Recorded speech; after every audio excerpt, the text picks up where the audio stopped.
Dinler arası diyalog derken çıkış bu meselenin temelinden meseleye bakarak Diyanet İşleri Başkanımızın tabi dinler arası diyalog derken yani öyle inanmak istiyoruz ki oradaki niyeti samimidir. Yani biz alimler arasında diğer dinlerde yapılan tahribatları, tahrifleri, değiştirmeleri gündeme getirerek Kur'an-ı Mubin'deki buna işaret eden ayetleri, hükümleri ortaya serdederek onları bu noktada bilgilendirme amaçlı ise onlara gidip bak siz kitaplarınızı tahrif ettiniz.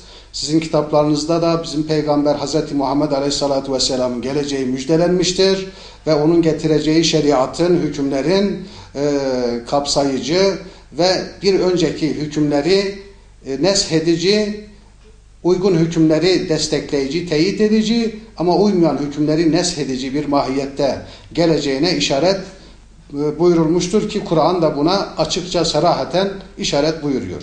Bu bakış açısıyla mesele gittiğinizde diyalog iyidir. Bunun kötü bir tarafı söz konusu olamaz.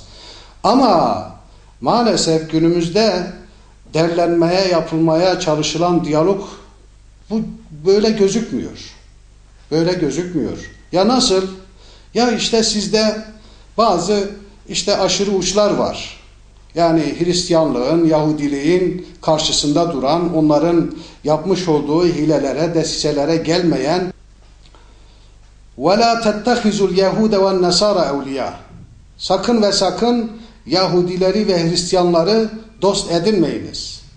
Onlar size dost olamazlar çünkü onlar sizin getirmiş olduğunuz Kur'an-ı Mubin'in onların işlevini yok ettiğini, onların kitaplarını yok saydığını ve onların tahribatkar, tahrifkar eylemlerinin karşısına dikildiğini biliyorlar. Onun için onları bu anlamda dost olarak kabul etmeyin. Diyalogda derken kelimenin en basit haliyle insanlar arasındaki ilişkiyi kastediyoruz. Dinler arası diyalogda da asıl orijinal kavramından gelen interreligiöz diyalog dediğimiz dindarlar arası diyalogtur. Bu durumda dinler arası diyalog derken Hristiyanlığın, İslamiyet'in yahut Yahudiliğin birbirine yakınlaşması değil, o dinin müntesiplerinin karşılıklı ilişkileri, işbirliği, ortak sıkıntılar karşısında tavır takınma durumunu kastediyoruz. Dinler arasında diyalog olmaz, dindarlar arasında veyahut din adamları arasında diyalog olur. Bizim diyalogdan anladığımız budur.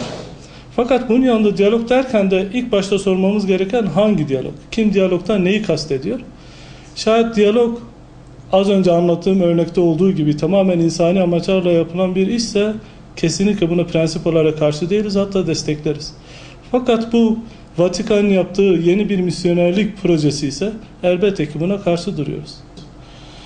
Birincisi doğru, Vatikan bunu bir Hristiyanlaştırma projesi olarak devreye soktu. Çünkü özellikle İslam aleminde misyonerlere karşı aşırı bir tepki vardı. Fakat siz dinler arası diyalog gibi gayet insani bir konuyla Müslümanlara yaklaştığınızda olumlu netice alabiliyorsunuz. Vatikan'ın amacı bu olduğu doğru. Fakat insanların amacı ne olursa olsun bir de toplumsal gerçekler var. Yüzyıllardır İslam hamuruyla yoğrulmuş bu topraklarda bütün bu projelerin tutmayacağı gayet aşikar. Her ne kadar masa başından uzaklardan planlar yapılsa bile iş fiiliyata döküldüğünde, uygulamaya geldiğinde ters tepiyor ve ters tepmektedir.